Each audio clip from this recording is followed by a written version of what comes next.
All right, let's go ahead and factor 4x to the 8th plus 16. Usually we're looking for a difference of squares, but in this case we have the complex field to kind of consider. So the trick is we want to look at that 16 as a negative 4i squared, as a negative 4i squared. So I can pull the negative out right here, and then this one right here, remember I squared is -1, and that negative make a positive, and 4 squared is 16, so these two link together. A lot of times with difference of squares, we can kind of look at this as a perfect square with a perfect square. So notice that this one is already in perfect square form, or we have perfect squares here. So that would be a 2x to the 4th squared for that one. Squaring that would give you squaring the coefficient gives you 4, and then an exponent to an exponent means multiply, so that's x to the 8th here. Now we do have a difference of squares here. So remember, difference of squares, that would give us 2x to the 4th plus 4i, and 2x to the 4th minus 4i. All right, so we've factored it with using difference of squares technique, but we have to be careful, always be on the lookout for greatest common factor. If I was a little more paying attention, I probably could have pulled out the greatest common factor on the top one first. That would have made the rest of the math easier, but it's kind of good to deal with these ones that are a little more difficult to factor them to see it. Okay, so, but I can always pull out the greatest common factor. Sometimes for me it's kind of a safety net. We should do it first, but I always like to make sure, are there any common factors here? And there sure are. There's a common factor of 2 here and a common factor of 2 here. So the 2 comes out of the first one. 2 times what is 4? 2 times 2. And same thing on the other one. 2 times what is 2x 4th? 2 times x4 is 2x to the 4th minus 2i. Yes, 2i. Okay. Then we'll just go ahead and simplify here. Multiplication is commutative, meaning multiply, we can travel these numbers or these factors to any place. So 2 times 2 turns into 4.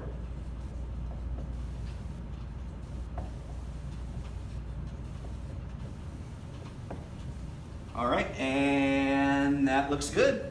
Yeah, I look at this one too. Be careful if sometimes having a perfect square, like x to the 4th is a perfect square, and a minus sign, I think, uh-oh, is this a perfect square? If it were, we'd have to use difference of squares again. A lot of times they keep having difference of squares showing up. All right, next one is a z on the complex field, and we're asked to find, this is the absolute sign. Sometimes they call it like a magnitude as we get more into the polar form. So we're going to find the absolute value, or the distance from 0 this lies. So for this one, I'm going to go ahead and it'll be a little nicer to draw a little graph on it. So here's the real axis, here's the imaginary axis. And on the real, we're at 1, 2, 3 on the real. On the imaginary, we're at -5, 1, 2, 3, 4, 5 on the negative side. So here's our complex number plotted, and we want to know what this distance is right here, from here to here. What is that distance? That would be your absolute value of z1. So I'll go ahead, it doesn't matter which side you draw the triangle, where you use the Pythagorean theorem. If you have the distance formula memorized, that's fine. I kind of blend them together. I use this to organize it. So this would be a 5 on that triangle. This would be a 3 on that side of the triangle. And we have a right triangle to use the Pythagorean theorem. So this is, I'll call it a distance, or a d. So that d is equal to the absolute value of z1, which is going to be equal to, and you can kind of break it down if you need to. The Pythagorean theorem would be d squared is equal to 5 squared plus 3 squared. So if I'm solving just for d, I'm doing the square root of both sides, plus or minus square root 5 squared plus 3 squared. And since we are looking at distance, I'm only focused on the plus side. So this turns into the square root of 5 squared plus 3 squared. And that is equal to the square root of 25 plus 9, which is equal to the square root of 34. 34 is 2 times 17. 17 is prime, so this cannot be reduced anymore. And we found it. The last one here is finding the theta for this complex number. Now, once again, we're transitioning over into getting it ready for the polar coordinates or the polar field or the polar representation. And this theta is referring to that angle that's created from that z. So let's take a look, and then they're giving this specification about making sure it's between pi and negative pi. Sometimes we get multiple representations of our answers, so we have to just be careful that it lands in the place that they want it to. All right, so in this case, I'll plot it first so we can see it. I'll switch to black again. And we got the real side, we got the imaginary side, and the reals are 1, 2, 3, 4, 5, 6 is the real. 1, 2, 3, 4, 5 is the imaginary. So here is our point, and then we are asked to find this angle right there. Sometimes they call it phi. In this case, they're calling it theta. It's okay, it's just a variable. We can call it what we want. It is an angle, though. Just notice for our angle, it's supposed to be between negative pi and pi. So that means it's in radian form. Radians have pi in it. Degrees have the degree sign. So I don't see a degree sign anywhere. I see pi's. So I think we need to be in radians when we do this. So to do this problem, let's go ahead and take a look. When we do these triangles, it's real important to use this x-axis or this real axis as our axis of reference. So we draw and we make a triangle, in this case with that axis. So we either go up from quadrants 4 and 3, we would go up. We go down from quadrants 1 and 2. We always embrace it against the real axis or the x-axis here. All right, so that means that this side right here is 5, because that goes up 5.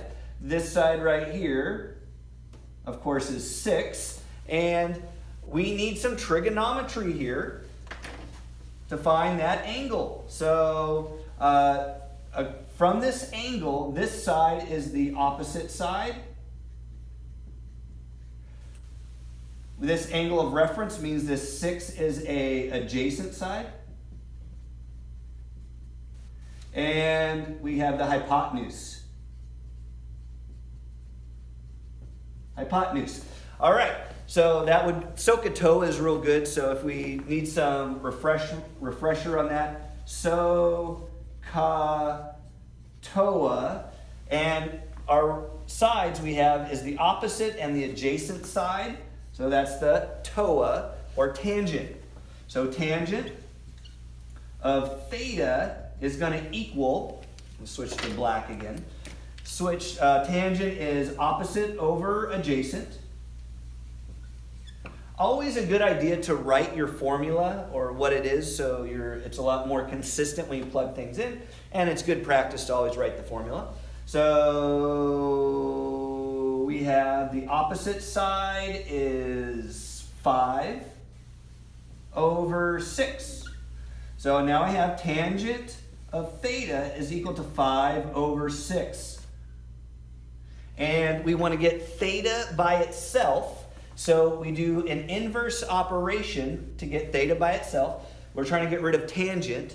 The inverse or the opposite of tangent is arctangent. What you do to one side, you have to do to the other side. There's a couple different ways to write arctangent. I'll go ahead and write both of them for you. All right, so our arctangent of theta is equal to arctan of 5/6. So I took the arctangent of both sides here. Now, arctangent and tangent are inverse operations, so they undo themselves. And on the left side, we're just left with theta equaling and I'll go ahead and use the other notation here. The other notation has a exponent of -1. That represents arctan. So tan inverse. So tan inverse and arctan are the same thing. So tan inverse is the same thing as this right here. And 5/6 is what we're doing. Now I need my calculator. And I'll type that into the calculator. And when I do it, I notice I'm in degree mode. So like I said, I want to be in radian mode. So I'll go ahead and convert it to radian mode. And I'll do arctan. And arctan is usually above tangent. So I'll shift tangent. That makes arctan. And a 5/6. 5 divided by 6 equals, and I get 0.69473 goes on forever. And usually these problems, I've seen that they round to the thousandths place. Thousandths place would be tenths, hundredths, thousandths. So I look at that number to round. Theta is equal to 0.695. Oh, I don't use the equal sign since I rounded. I use the approximate sign. All right, we are given the magnitude of our complex number is 7, and we are told that the argument is 158. We'll go ahead and draw this, and then they want us to convert it into its complex form here as real and imaginaries. So we'll go ahead and, like I said, we'll draw the graph first. So it's real important to draw the graphs on these. We have to know what quadrant it's in. So we use that to help us decide the positives and the negatives that may come out and where it kind of lands in which quadrant. All right, so we have 158 degrees. So this is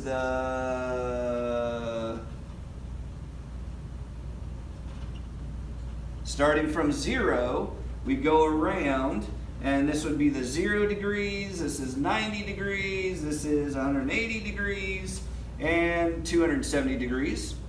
And we landed in between 90 and 180. So, and we are 7 units long in our magnitude. So it's 7 for its magnitude. And then the angle here, this angle is 158 degrees. Remember, you always want to look at it as straight down to this flat axis or x-axis kind of idea right here. And so if I go straight down right there, so if I look at it right here with that kind of a triangle, right triangle lets us use trigonometry to help find some of this. That's the angle that I really need. That's the angle I need to do this, and I'll just remember we're in quadrant 2 here. So that angle would be 158 subtracted from 180. So 180 minus 158 is 22 degrees. 22 degrees? Yep. 70, 80. Yep. All right, so now I should have enough information to use trigonometry to do this. If you need SOHCAHTOA, that's fine. So SOHCAHTOA. Everything's capitalized. Sorry, I should have been up there. SOHCAHTOA. All right. So I need what the real part would be, and sorry, this is the imaginary part. What the imaginary part would be, and what the real part would be. So we can still call this the real. We can still call this the imaginary. And we'll use trigonometry to do that. So this is our angle of reference here. They're calling that angle theta. No, that's 158 degrees is our theta. So I'll just call that 22 right now. I don't want to confuse any others. This is our theta right there. So let's just be careful. I don't want to confuse anything. So this is 22 degrees. I'll just use the 22 as my angle of reference. So as my angle of reference, that means this side right here is the opposite side. I'll just call that op for now. And this side down here is the adjacent. All right. So I need the opposite and the adjacent. It looks like opposite matches the imaginary. Adjacent matches the real portion. And as we do these more, it gets a little bit easier to start memorizing them and shortcutting them. But for now, we'll go ahead and I'll extend how to kind of build this from scratch like I'm doing right now. All right, so I'll take care of, I like getting the opposite out of the way, this one here. So opposite is sine. So sine of what angle? The 22 degree angle is equal to opposite over hypotenuse, and the hypotenuse is 7. Sorry, hypotenuse is 7 on the bottom there. It's an ugly 7, sorry about that. All you 7s out there. And the opposite side is what I'm looking for. In the imaginary, the opposite side, we use the letter B. So I'll go ahead and start linking it together with what we need to. I'll go ahead and finish this off, and then we'll do adjacent next. So that means sine of 22 degrees is equal to B over 7. To get B by itself, I multiply both sides by 7 times 7 times 7. And we finally have, doesn't matter, I'm going to go ahead and flip it over here so that B is equal to 7 sine of 22 degrees. And then we can calculate it depending on what they want. Is it degrees? Is it radians? It looks like we're in degrees here, so I need to make sure my calculator is in degrees. I just want to check while I'm thinking about it. It's in radians from last problem. So shift setup 3 degrees. It brings up a good point about always being careful about degrees and radians when you're dealing with this, especially in the higher up mathematics. Let's go ahead and finish it so I don't have to come back using my calculator. I'm going to go ahead and control the order of operations. Sine of 22 times 7. Sine of 22 degrees, I'm in degree mode, is equal to 0.3744 ... 0.37460 ... and times 7 is 2.622224 ... And like I said, we're usually rounding to thousandths place here. 10, 100, 1,000. I look at that one. So B is approximately equal to 2.622. And we need the next one. We need A so we can build it. A is our real part. The real part has the adjacent. Adjacent has cosine in it. So our reference angle is 22 degrees. So the cosine of 22 degrees, we're still in degree mode, is equal to cosine adjacent over hypotenuse. Adjacent over hypotenuse. Adjacent is what I'm looking for. We're using the letter A for the real part. Hypotenuse is 7. 7 on that one. So now we have, it's very similar in the structure here. So cosine of 22 degrees is equal to a over 7. We'll solve for a. And we have multiply by 7 both sides. Multiply by 7. And I get, all those cancel and we're left with a equals 7 cosine of 22 degrees. We're in degree mode.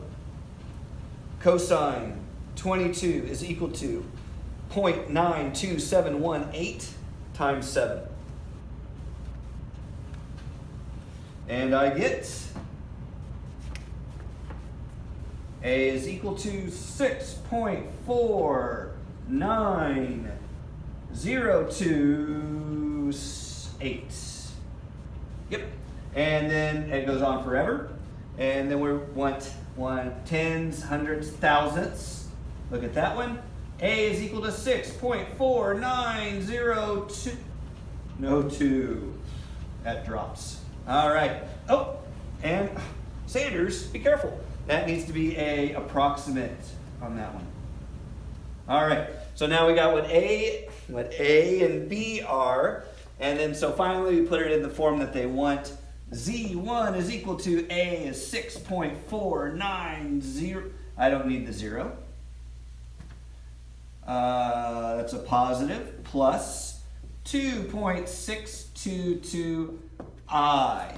Now, one other thing I just wanted to give my advice about. At this level, it's really important that not only do you follow my mathematics, but you use your calculator along with me. Using your calculator will help make sure that you're not making any mistakes in how you type it in. Remember, a calculator understands algorithms, how the format of how it's typed in. It doesn't know what you might want to, what you're trying to ask. It just knows what you type in. So it's real important that you get familiar with using whatever calculator you're going to use. Some of the calculators are online. I would recommend getting yourself a calculator that you can use for the AP exams and the SAT exams.